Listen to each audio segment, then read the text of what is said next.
go back to your question, talking about, is it a barrier to economic development? I think in many ways, even in the West, we're seeing this because affirmative action is, in the US, even here, we're seeing it.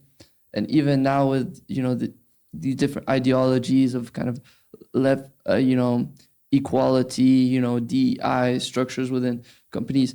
I think any society that deviates from meritocracy, which is people who have the most merit, who deserve it the most, who are the most qualified, anything that deviates from that, I think makes everything less productive.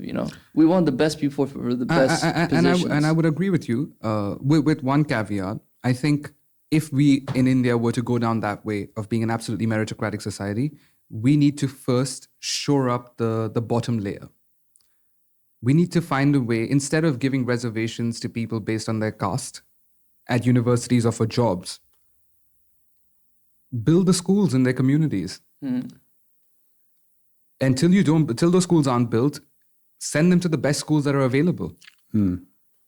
If you want to use that term of reservations, then you should do it at the bottom, not at the top. The top is just the easy icing on the cake. Because also people don't have the same opportunity, Exactly. not access to the same. So that's true that in the sense that if you do make it a meritocracy, these people in the lower caste who don't have access to the same education, who don't have access to the same opportunities, will still be met with these hardships where they won't be represented because they're not, even though they might have the potential, they might not get the same opportunity. But using this fantastical analogy of a true meritocracy, over time, if anyone messes up at the top of the pyramid, they would lose out as well. Yeah. So it always opens up space in a true meritocracy.